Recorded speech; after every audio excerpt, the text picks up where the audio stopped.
día complicados encontrar cierto tiempo libre también para asistir a este tipo de actividades, así que te agradecer muchísimo el apoyo a la presentación del libro.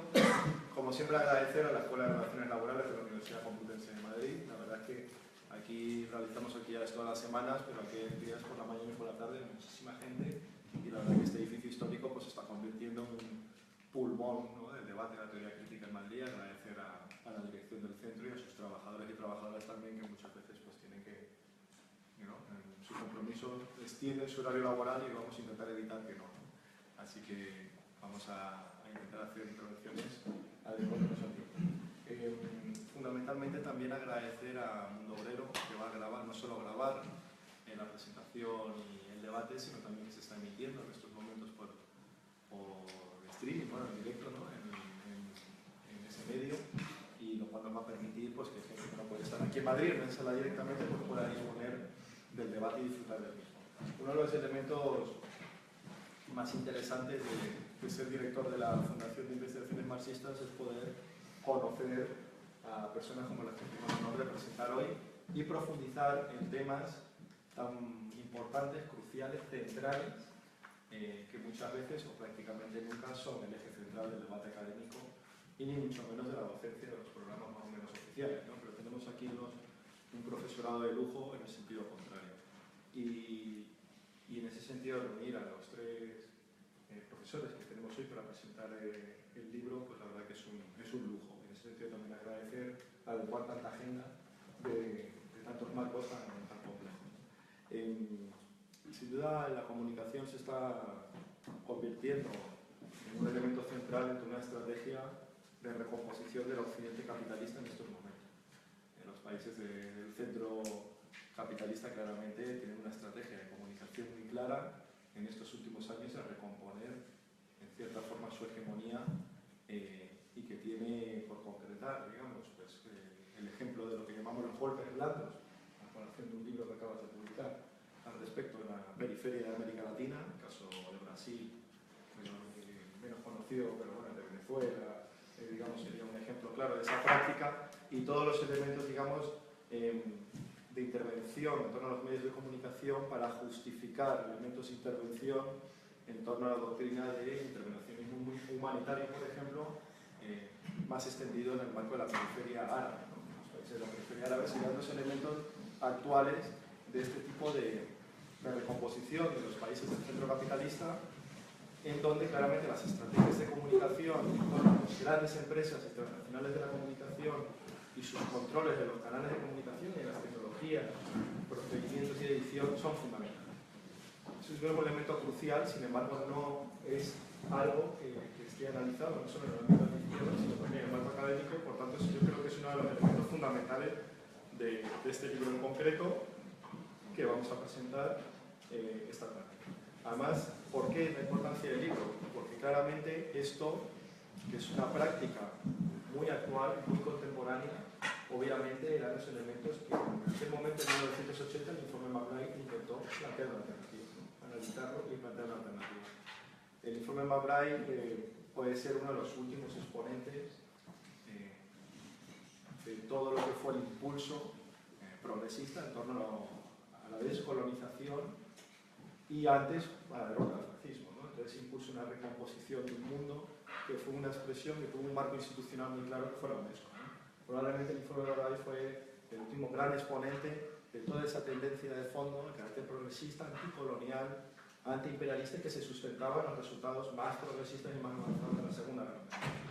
En una conferencia, como sabéis, de Sigmund Freud, ¿no?, premio Nobel, creo que también fue premio Lenin, ¿no? Sí, le dio a todo. Sí, logró todos los dos premios, ¿no?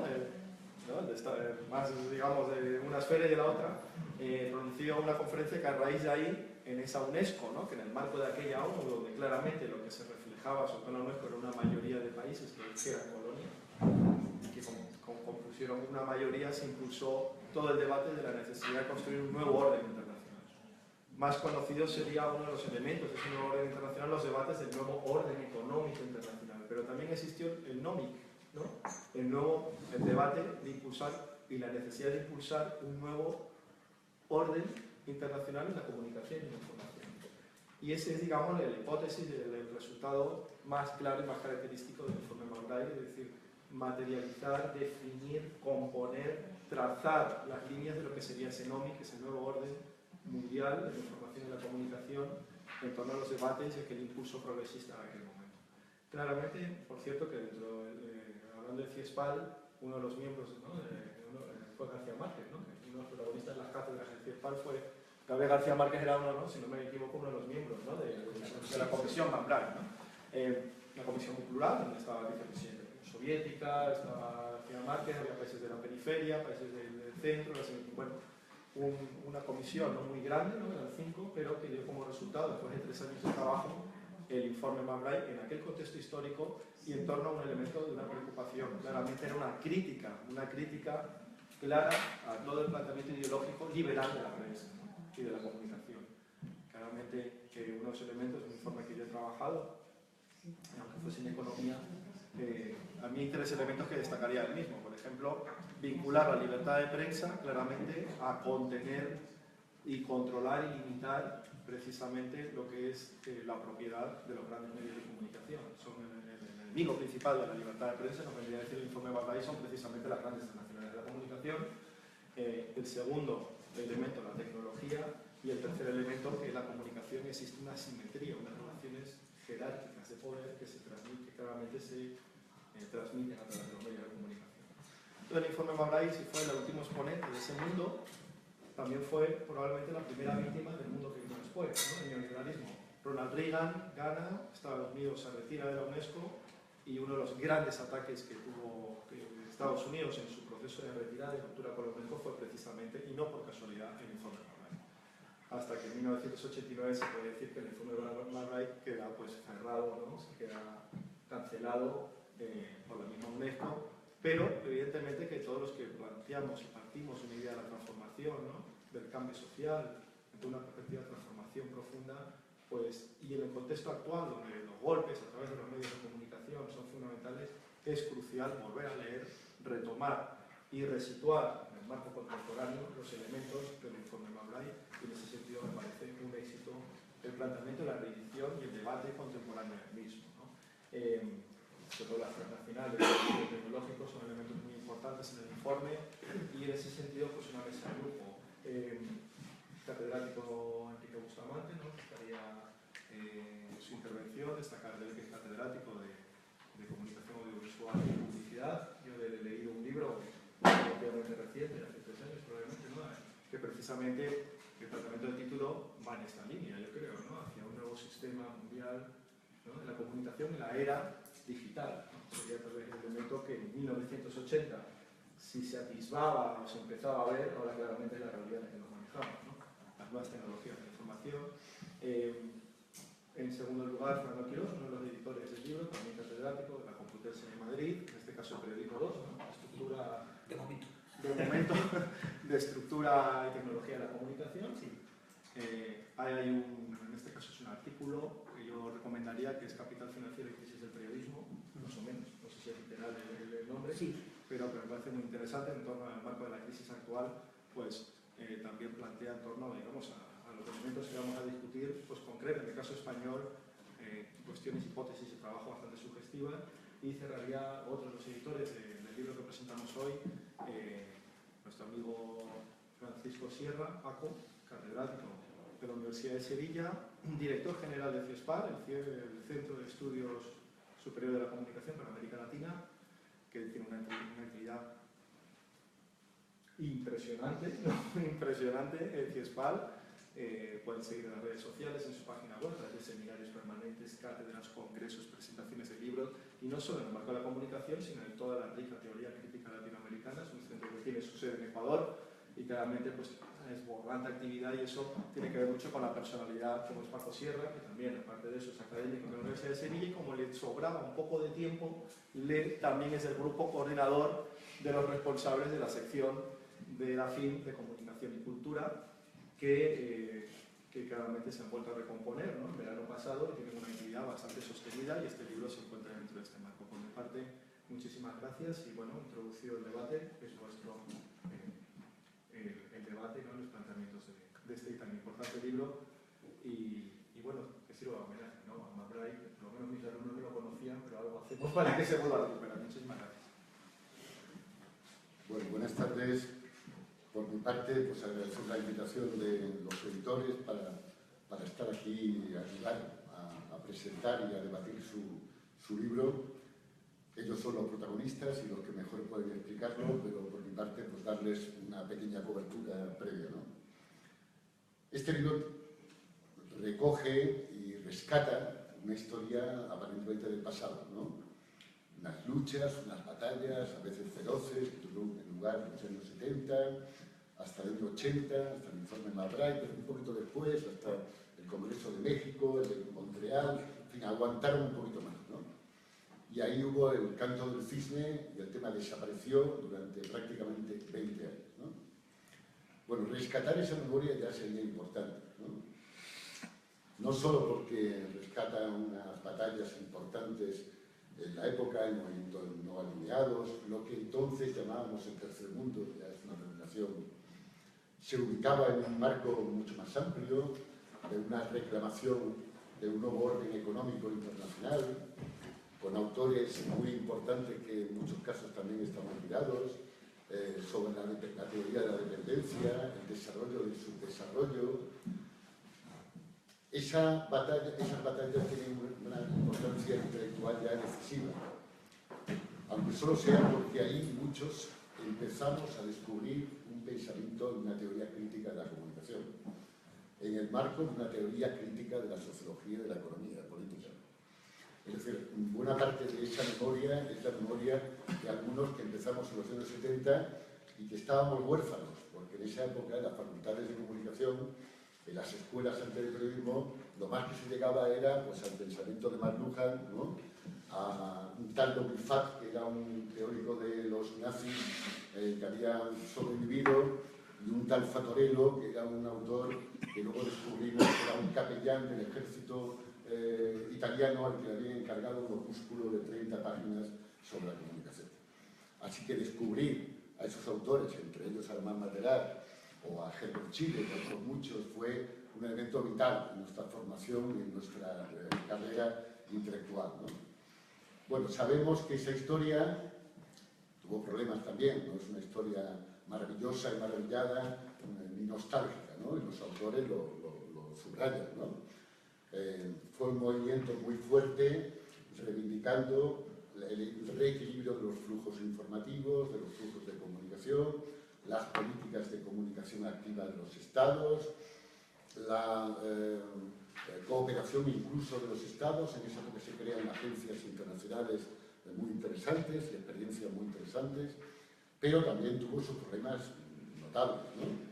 Como lo subrayan los autores, fue un movimiento muy académico, muy intelectual, con escasa participación de la sociedad civil, demasiado centrada en los estados, en una época peligrosa. Recordemos que los años 70 es una época de dictaduras militares por toda América Latina, por ejemplo, que había sido la gran región protagonista de la lucha por el NOMIC, y por tanto pervirtió en buena medida esos objetivos, ¿no?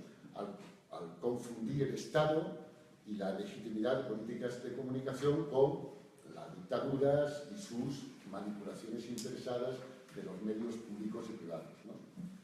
Tuvo también otros problemas, yo creo que más de raíz todavía, que me permito subrayar. Se contempló demasiado la comunicación encarnada en los grandes medios de comunicación y muy poco la cultura, como si la comunicación y la cultura fueran elementos separados, ¿no? La cultura prácticamente pasó al segundo término, se menciona incluso en el informe de Mabray, muy de pasada.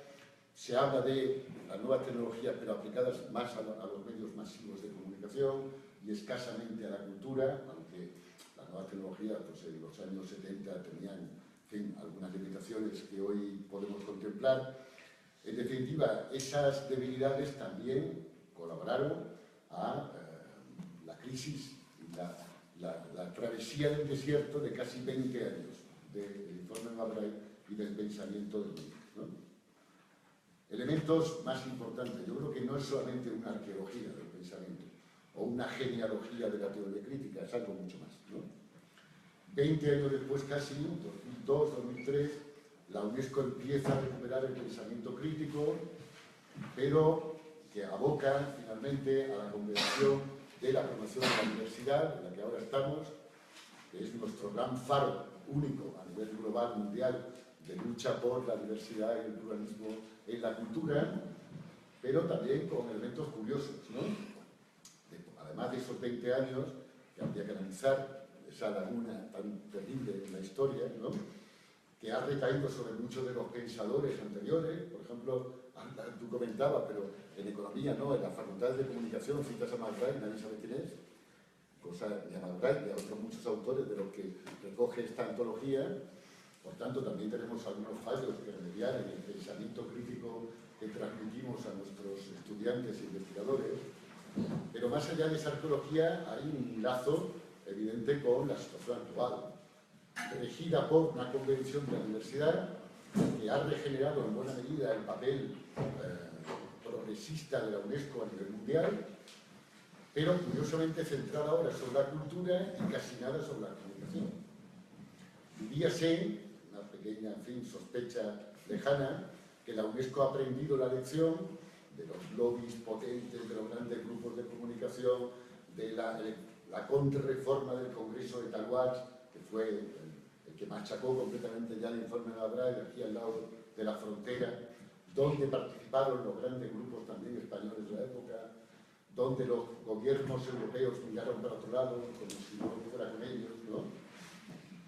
Pero es curioso que la Convención de la UNESCO actual recae toda la atención sobre la cultura, políticas culturales, reequilibrio de los flujos culturales, lucha por la diversidad, apoyo a los países del desarrollo que tienen una cultura o una industria débil de la cultura, y apenas toca los medios de comunicación.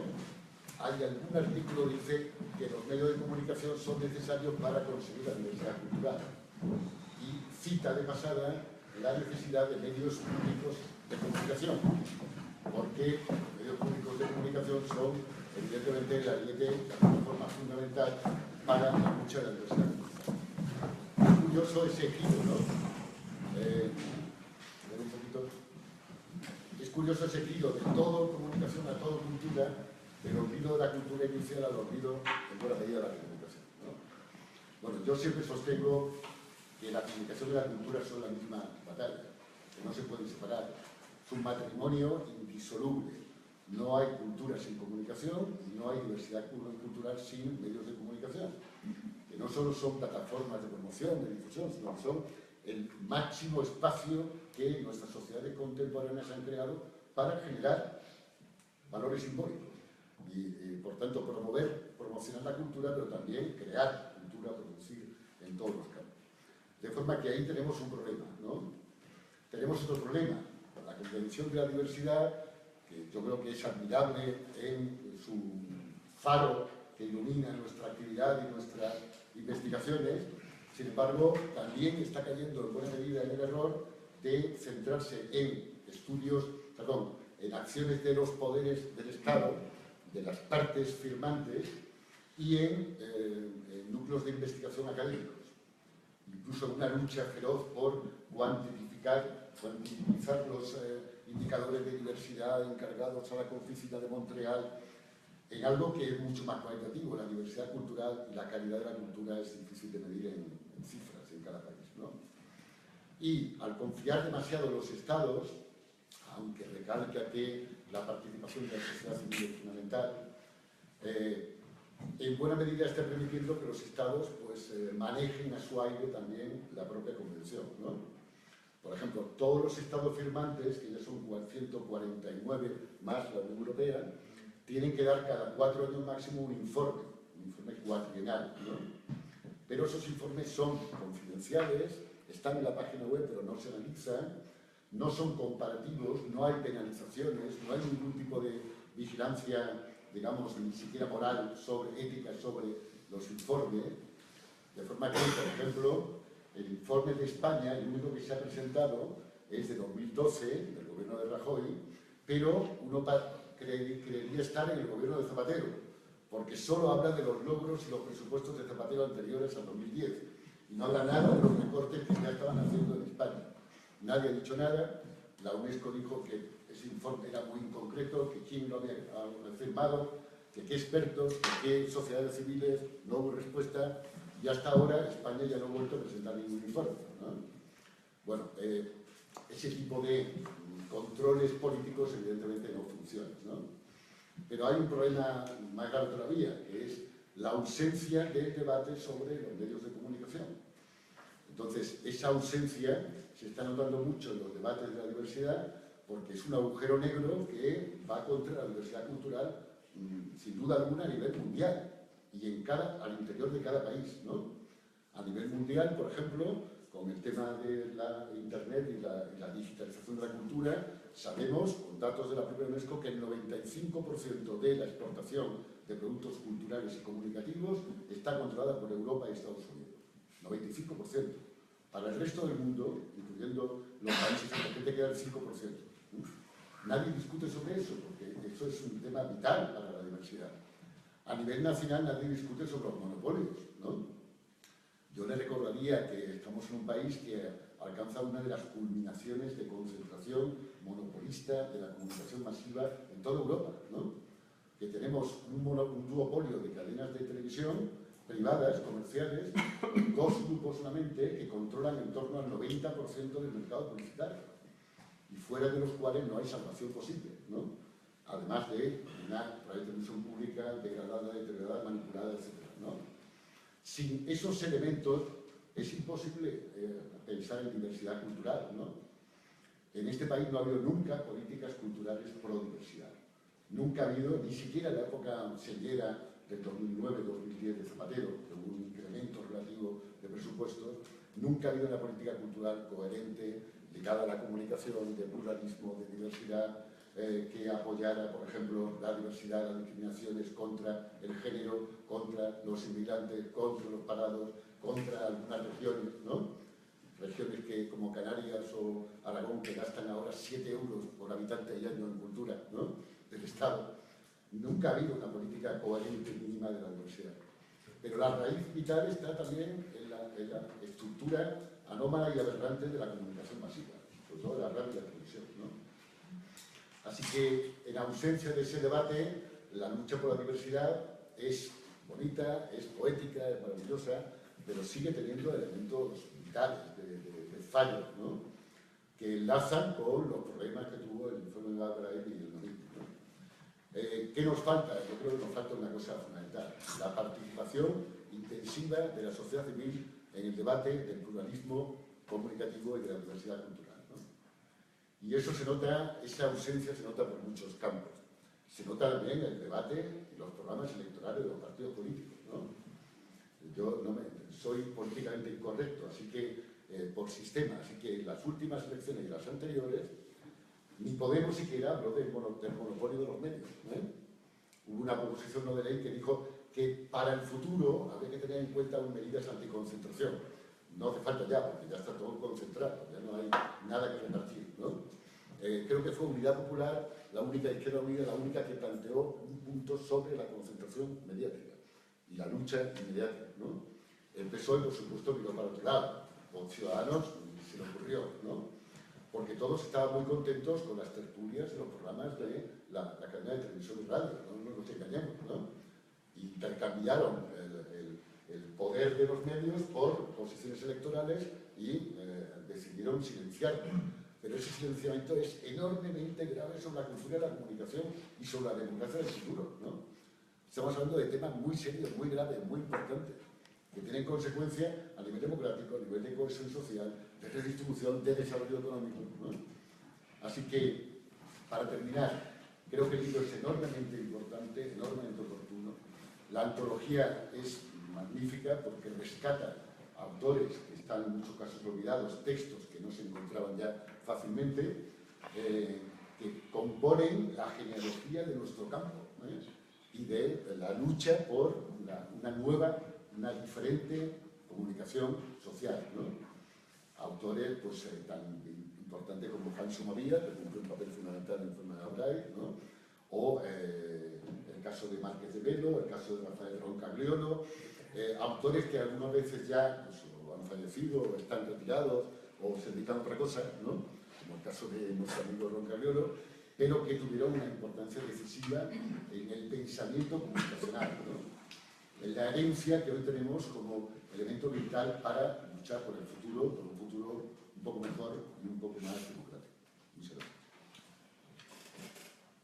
Bueno, gracias, Enrique. Yo quería empezar, voy a ser lo más breve que pueda, porque creo que el que debe cerrar y con espacio suficiente es el artífice de toda esta producción editorial. El libro mío sobre un tema conexo, como fue la retirada americana, que presentamos el día 10 en la Facultad de la Complutense, el libro que va en medio de estos dos sobre los golpes mediáticos, la producción continua de CIESPAL, de la mano de Francisco Sierra, de Paco, que ha vuelto a colocar a CIESPAL en el papel, por ejemplo, que jugó en los años 70 y 80, cuando se fueron publicando todos estos textos. Un centro de reflexión crítica, pero al mismo tiempo con una revista como era Chasqui, tremendamente plural. La selección de textos lo demuestra.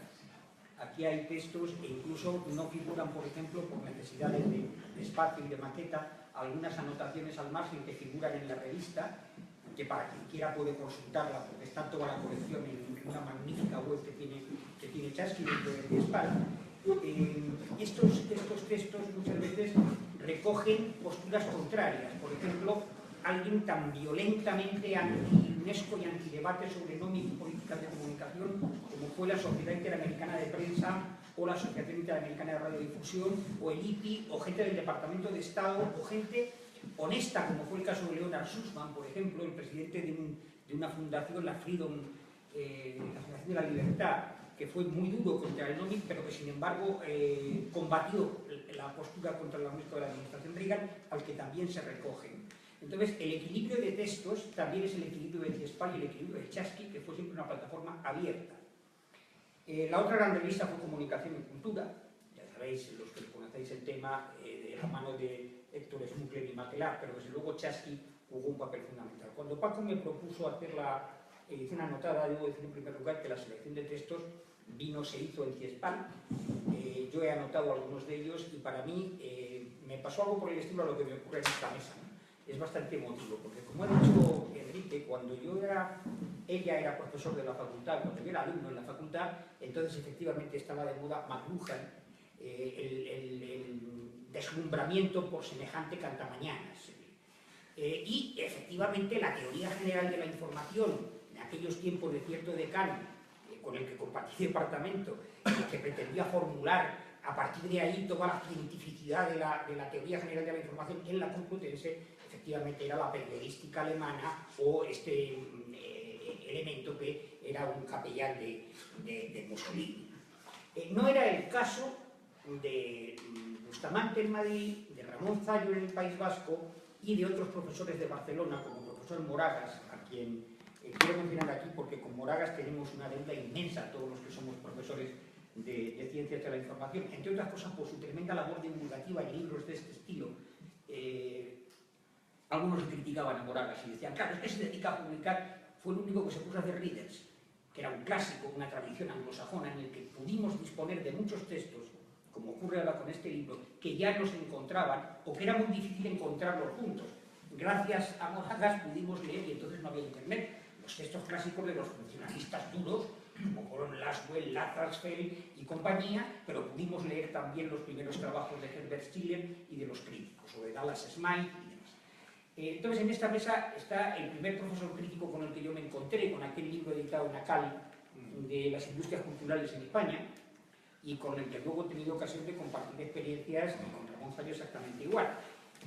La persona que me acompaña en la coedición de este libro, el director general de CIESPAL, fue uno de mis primeros alumnos de doctorado y luego amigo durante muchísimos años. Y debo decir que no solamente la capacidad de trabajo, sino que en aquella época en que me llegaban en sobres, estando Paco en México, sus trabajos, sus capítulos de doctorado, yo no corregía los capítulos, me ponía a estudiar, porque la capacidad teórica de Paco desbordaba desde su época de estudiante y había cosas que decía, yo esto no lo había visto.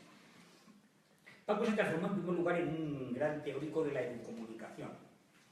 Y el primer libro, de los primeros libros que publicó, me pidió que lo colaborase y precisamente llevó el título del Espíritu McRae. Ese fue el comienzo de una colaboración en prologuista-autor. y cuando analizamos la posibilidad de qué título le poníamos, los dos estuvimos de acuerdo en recuperar la idea de que había que recuperar el espíritu McBride con todo lo que significó. Efectivamente, McBride no solamente fue premio Nobel y premio Lenin de la Paz, fue un hombre buscado por el director general de la UNESCO de entonces con una amenaza de ruptura total en 1976 a costa de lo que se llamaba la enmienda yugoslava, que en una borrachera de poder parlamentario del movimiento no alineado se obstinó en que el sionismo fuera identificado específicamente como forma de racismo en una declaración sobre la contribución de los medios a la Carta de la ONU, que inicialmente no había planteado problemas, aunque la iniciativa había sido soviética. Pero ese empecinamiento hizo que Israel tirase de las orejas al grupo occidental y que no el NUMIC, que había sido introducido por Túnez en la agenda, sino esa propia declaración hizo que todo el grupo occidental amenazara con romper la UNESCO allí mismo, en 1976. Y fue el director general, un hombre honesto donde los haya, Amadou Makhtar Mbow, cuyo único delito para algunos era que era senegalés, negro y musulmán. Fue el que buscó, aprovechando la resolución de la UNESCO en ese momento de decir esto no está maduro, hagamos otra cosa, fue el encargado, el que buscó a McBride. McBride era efectivamente premio Nobel, premio Lenin, con lo cual no había problema de... Pero había tenido responsabilidades de gobierno en Irlanda, había sido cofundador de Amnistía Internacional y por lo tanto por ahí recibió el premio Nobel. Pero además tenía experiencia en la dirección de la radio y televisión irlandesa, con lo cual era un hombre, aparte de con una capacidad de diálogo reconocida. McBride y la comisión era algo más grande de cinco miembros, en el que incluso hubo problemas. Se decía que el informe McBride era un invento soviético y el primero al que le llaman la atención es al delegado soviético Alosev, que era el presidente de la TASS, cuando empezó diciendo que lo del nuevo orden a él le sonaba a nazi y que no quería saber nada, a pesar de que tácticamente la URSS siempre apoyaba al tercer mundo porque le venía bien. Pero en esos momentos, en esa época, hubo esas tensiones, pero también estuvo Juan Somavia a título individual, García Márquez, estuvo un gran académico norteamericano que fue tremendamente leal y criticó los ataques a la comisión después, Elie Abel, y salió un informe que primero en su versión provisional en el año 78 y luego en su versión definitiva en el 80 era sobre todo algo que lo que buscaba era una tremenda, buscaba solidaridad, pero el informe lo acoplaba todo. Precisamente cuando cambia de nuevo orden internacional de la información a nuevo orden mundial de la información y la comunicación, la derecha reaccionaria mundial enciende todas las luces de alarma, porque en esos momentos, administración Carter ya se estaba en condiciones por parte de los Estados Unidos de marcar con las redes telemáticas. El diseño es de un personaje siniestro como Zbigniew Brzezinski, que era el consejero de Seguridad Nacional, y en ese momento se estaba en condiciones de marcar la diferencia definitiva, no solamente con el tercer mundo, sino con Europa en el desarrollo de las redes. Y no quería de ninguna manera perder lo que hasta ese momento, hasta el año 70, que controlaron la UNESCO desde su fundación, todos los programas, todos los asesores venían de Estados Unidos, y ese era el paraguas legitimador para imponer imperialmente la doctrina. Ellos consideraban que la comunicación era la cuarta dimensión de su política exterior. Nada más y nada menos. Y el paraguas legitimador era la UNESCO. Cuando la UNESCO cambia porque cambió la mayoría, porque accedieron países que eran colonias, porque esos países tomaron conciencia, de su poder si actuaban juntos y empiezan a actuar concertadamente dentro de la UNESCO, eso no pudieron aguantarlo por más tiempo, pero sobre todo es que el NOMIC incorporaba ya las redes de comunicación, incorporaba las telecomunicaciones. Curiosamente el informe McBride decía, las telecomunicaciones tienen ya una estructura muy transnacional y muy concentrada. Estamos hablando de empresas pequeñitas como la AT&T y alguna más que tan familiares nos resultan. Bien, ese era el espíritu del McBride, y lo utópico del McBride es que probablemente lo que era utópico, cuando llegó al 25 aniversario, los compañeros del Consejo Audiovisual de Cataluña, que tienen una buena revista, los Cuadernos del CAC, hicieron un número monográfico. Yo colaboré con un trabajo que se llamaba el informe McBride, la propuesta que el primer mundo se negó a aceptar. Porque, aunque por consenso se aprueba en el año 80 la declaración en favor del NOMIC, la lista de reservas de Estados Unidos y con él el grupo occidental, en el que estaba Israel, claro, no podía estar en el grupo de los países árabes, la lista de reservas lo dejaba sin salida. Y Y en esos momentos, a pesar de todo, Estados Unidos intenta entonces decir, bueno, pues creemos un programa internacional de desarrollo de la comunicación, pero a la americana, es decir, el que más ponga lo controla. Y se encuentra con que el tercer mundo le dice, no, pongamos el dinero, como siempre estamos hablando de cooperación multilateral, no de cooperación bilateral, que tanto le gusta ahora a algunos rectores de universidad, ya que estamos en esta casa, que prefieren universidades gerenciales y gestión por resultados de la universidad, y por supuesto que esto molestaba tanto como el NOMIC, una UNESCO que reflexionase. Cuando yo analicé la retirada americana y los documentos en profundidad, pude ver que el NOMIC les molestaba y mucho, pero les molestaba tanto o más el gran programa 1, que era estudios de los problemas del mundo, análisis de los problemas del mundo, estudios orientales. Es decir, reflexionemos sobre los problemas del mundo y a partir de esa reflexión organicemos la acción posterior. Ese programa lo odiaban a muerte, exigían que desapareciese. Querían una UNESCO como la que ellos habían tenido, una UNESCO que fuera, llegaran Bisburg, Ram y compañía y dijeran, la simple presencia de los medios produce desarrollo. Ponga un periódico en su vida. Ah, que no tiene, ya le ponemos uno americano con noticias americanas y demás. Por cierto, algo por el estilo que el señor Castells no ha inventado nada.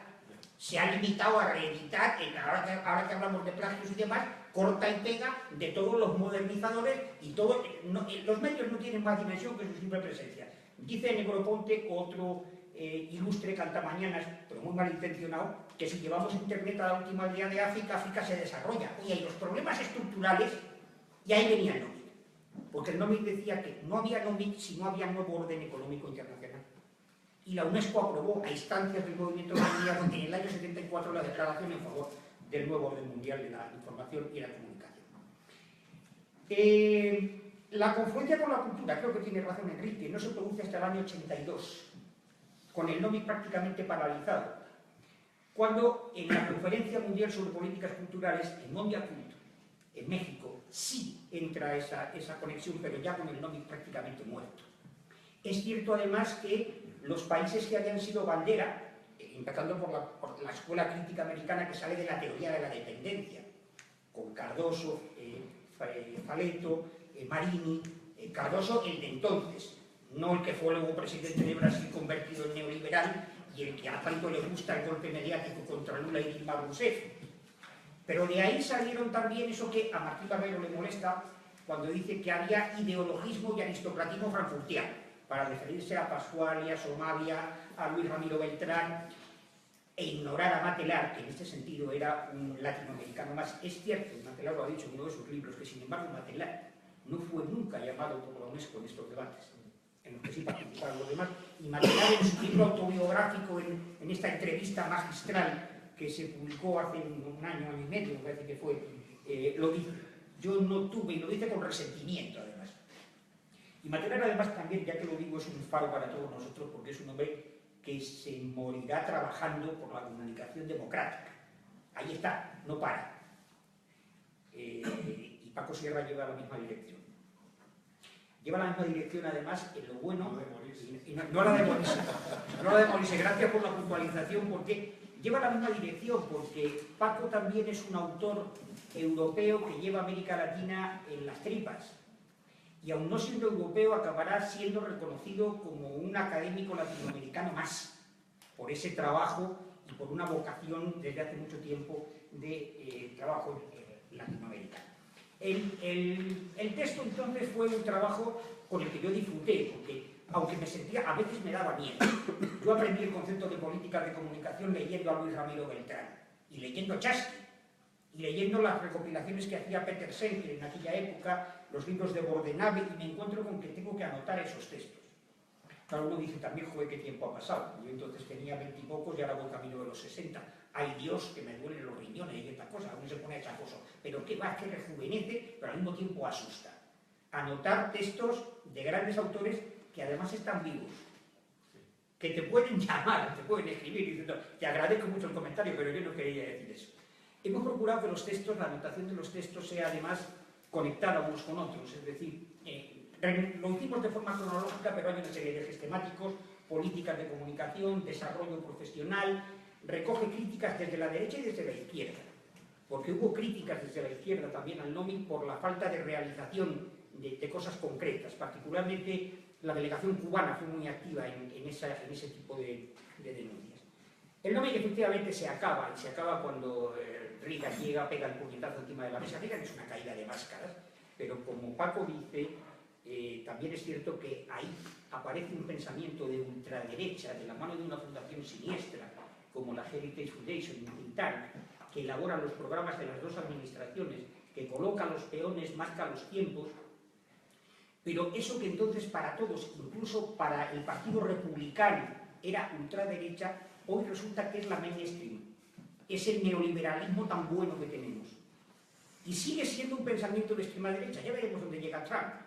Pero por el camino que lleva con militares y plutócratas, hombre, es peligroso. Porque puede acabar ocurriendo con Rusia y Estados Unidos lo que con el PSOE y el PP, que Mariano Rajoy acaba siendo secretario general del PSOE y Putin acaba siendo presidente de los Estados Unidos y el otro se cambia al Kremlin. Eso es lo que más miedo da. Pero Wall Street no se quebró. Los señores de Palo Alto estuvieron con Trump el otro día. Habrá que preguntarse o leer a Follner para entender por qué esos americanos blancos miserables que eran la base del Partido Demócrata han acudido a votar los argumentos antiglobalización de un multimillonario. Es que el estado del bienestar ha servido para que los colombianos, los mexicanos y demás os quiten el trabajo. Pero ya veremos dónde llega, si llega, claro. El tema de la cultura, ¿cuándo volvió Estados Unidos a la UNESCO? Gran Bretaña también se fue. Y Tony Blair, ese preclaro ideólogo de la izquierda neoconservadora, volvió a la chita callando. Y Bush, hijo, es el que vuelve a la UNESCO. Prácticamente al mismo tiempo que estaba ordenando bombardear Bagdad, estaba anunciando el retorno a la UNESCO. Se fueron en el 85. Y una de las primeras cosas que hicieron cuando aparece en el 2002-2003 la declaración sobre los principios culturales, etcétera, a la que se ha referido Enrique, es amenazar con retirar la contribución económica. Volver a las andadas, simplemente con que la UNESCO dijera vamos a entrar por esta línea. Con los medios, evidentemente, no. Al director general anterior, a Matsuda, el japonés, le preguntaron en una ocasión, acababa de fundarse la Organización Mundial de Comercio, oiga, ¿no debería la UNESCO volver a recuperar este tema de las concentraciones mediáticas, el monopolio y tal? A mí no me líen, vayan a la Organización Mundial de Comercio. Pragmático el japonés. Hay que decir también que nos cabe la triste honra nacional y patriótica de que un compatriota nuestro encabezó la posición genuflexa de la UNESCO, me estoy refiriendo a este ahora campeón del antiimperialismo, tal Federico Mayor Zaragoza, que encabezó, lió la nueva estrategia de la comunicación de la UNESCO, que era llamar a Washington y decir, ¿cómo lo hago? Ir sistemáticamente desandando todo el camino hasta que llegó a decir que el NOMIC no fue nunca una resolución ni una declaración en favor de la UNESCO. Fue una cosa de un premio Nobel que lo presentó y por allá anduvo. Le faltó decir andó. En fin, a mí me emociona estar aquí, me emociona haber escrito este libro y sobre todo le cedo la palabra a Paco y vuelvo a felicitarlo como amigo y como académico por la, aunque a veces es estresante, capacidad de trabajo que tiene. A veces yo hago en el Facebook, el Twitter o cualquier cosa y aparece la foto de Paco que ha compartido un enlace en el que acaba de editarse un libro. Paco es además en estos momentos, Enrique es el presidente de la Asociación Española de Investigación y Comunicación y Paco es el presidente en ejercicio de la Unión Latinoamericana de Economía Política de la Información y la Cultura. Precisamente ahí lo tuvimos en cuenta, hace tiempo, que acaba de hacer un call for papers para hacer un trabajo colectivo sobre teoría y metodología de la economía política y ahí seguimos. Si Paco no nos mata antes, conseguiremos seguir adelante con esto y sobre todo porque la última parte que me falta. Alguien me preguntaba, ¿qué haces tú con la Fundación de Investigaciones Marxistas? Estar donde tengo que estar. Yo no pertenezco a Izquierda Unida, no pertenezco formalmente al Partido Comunista, pero me parece que es la única formación que en estos momentos mantiene las ideas claras y sobre todo con las correcciones y las flexibilidades que se quieran. A Marx no me lo pueden enterrar todavía. Aunque sea para considerarlo como hace por ejemplo Paco, que yo al principio me resistía mucho, desde las posiciones de Negri, Hart, Lazzarato y compañía, el trabajo inmaterial y el capitalismo cognitivo, porque eso nos ayuda, entre otras cosas, a ver que el término sociedad de la información que aceptamos acríticamente y sociedad del conocimiento que aceptamos acríticamente son términos ideológicos de la plutocracia de la globalización. Y con esto le cedo la palabra a Paco. Yo decía que iba a hablar poco, pero decía temer al orador que diga seré breve, pues lo siento. Paco. Gracias, Fernando. Yo sí voy a ser breve, porque quizá antes de que nos echen de espacio tengan algo que comentar o preguntar. Primero agradecer, ¿no?, a los compañeros de Mundo Obrero, a Edi, a todo el equipo de la Fundación de Investigaciones Marxistas. Como señalaba Fernando, es un espacio que queremos recuperar, la sección de Comunicación y Cultura, para elaborar teoría, para elaborar política pública. Y creo que estamos ante un libro que aborda una de las cuestiones que en España, como citaba en un libro Enrique, es un déficit democrático. En España no ha habido una buena transición democrática, no ha habido aspectos estructurales. Uno de ellos, fundamentales, tiene que ver con los medios de comunicación y con la historia de los medios en España. Pero yo diría que a nivel mundial tenemos un déficit democrático en materia de comunicación y un déficit cognitivo. Pues este libro no se trata de hacer nostalgia y registro historiográfico de lo que sucedió. Se trata, y esta es la razón de titularlo de Espíritu Macrae, de hacer una lectura a contrapelo de la historia, como quería Benjamin, en este tiempo, en este contexto, para entender lo que está sucediendo. Porque en efecto la historia se repite como farsa. Y quizá Trump sea el Reagan en nuestro tiempo, porque los niveles de concentración todavía pueden ser superiores, para ser un monopolio absoluto y totalitario, y estamos en un momento en el campo de la comunicación de disputa. Quienes lo vivimos en América Latina lo vemos de manera muy evidente.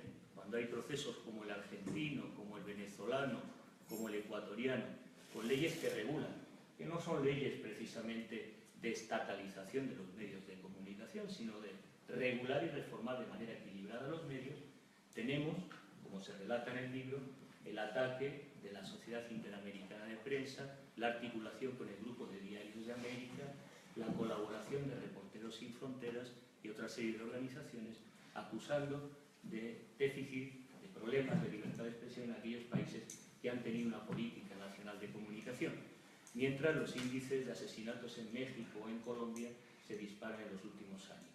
Tiene un informe del profesor Díaz Crespi sobre periodismo a muerto, en el que se registran estos datos y la evidencia de los indicadores de registro sobre la libertad de expresión y estas contradicciones. El NOMI, el informe Macrae, fue una apuesta de los países del sur para reestructurar en un contexto de decolonización y de lucha por la soberanía tecnológica, informativa y cultural, y esta es una de las ventajas, era un informe y una perspectiva global de los cambios en el mundo de la comunicación, por primera vez en el que los países del sur tienen una mayoría que es razonable en términos de representación y voto, pero que, como ustedes saben, en la historia de Naciones Unidas ha sido la excepción. Y en ese contexto excepcional, creo que la lectura a contrapelo nos permite entender por qué hoy la Unión Europea establece una resolución contra los medios rusos, por qué hay una estrategia concertada contra Telesur, por qué se ha puesto en cuarentena algunos proyectos en Argentina, como la Ley de Servicios Audiovisuales, en definitiva, por qué el espíritu Macrae sigue siendo una amenaza a la plutocracia, a este capitalismo financiero. Es una lectura que en términos históricos nos puede enseñar primero los fracasos y las derrotas, justamente para formularlos desde otra perspectiva. Y en términos de déficit, la principal derrota fue que este debate, todavía hoy, como lo fue entonces, sigue siendo un debate académico, sigue siendo un debate restringido entre profesionales de la comunicación y mundo universitario.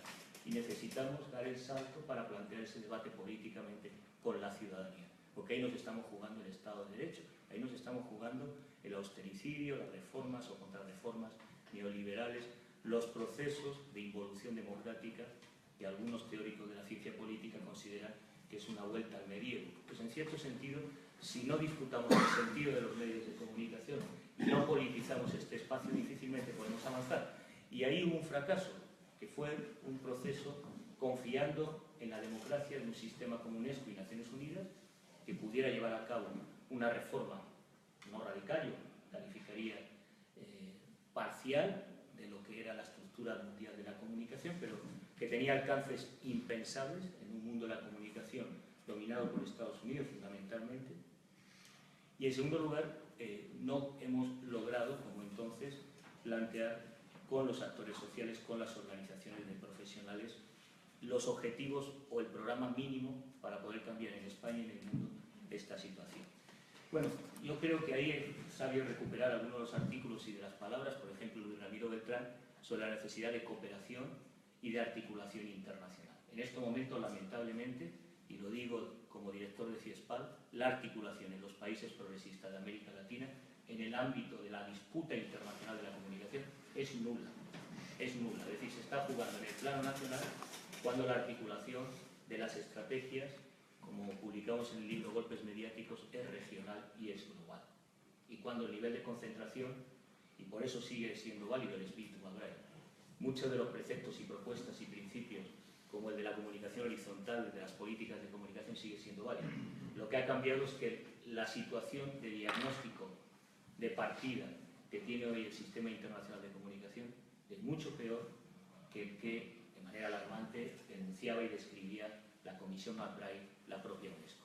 Es decir, estamos en una situación peor y, sin embargo, el déficit cognitivo y democrático del avance de esta disputa creo que nos queda lejos en el sentido de poder avanzar propuestas de futuro. Es verdad que tenemos actores globales como Telesur, medios de algunos estados, como es el caso de Rusia, que tienen una diversificación en la información internacional, pero si, por ejemplo, analizamos la información económica, el 95% está concentrado básicamente en 3 medios y agencias, es decir, en Estados Unidos y en Inglaterra. Es decir, todo lo que es relativo al muro de Wall Street está hiperconcentrado. ¿Tenemos otras voces? Sí, tenemos otras voces internacionales que antes no existían, pero en términos proporcionales y de desequilibrio de situación de partida es peor. Y creo que la lectura de este tipo de trabajos es un poco el objetivo o la esperanza que tenemos en CIESPAL sirva a los responsables de UNASUR, de CELAC, del ALBA, para que tengan una mirada más global y no confrontar el tema mediático, el tema de la comunicación en el ámbito nacional. Porque los conglomerados multimedia y las empresas de telecomunicaciones y el capital financiero operan con esa estrategia global. Lamentablemente, los estados muy debilitados por décadas de neoliberalismo difícilmente pueden revertir, aunque tengan medios públicos, esas situaciones de partida. Sí que tenemos un reto que enlaza con el trabajo político que estamos haciendo en CIESPAL, la convocatoria de un foro social de Internet, el debate sobre la gobernanza democrática de las telecomunicaciones, la articulación de frentes de cooperación regionales y globales para democratizar el campo de los medios y en un sentido genérico de la información.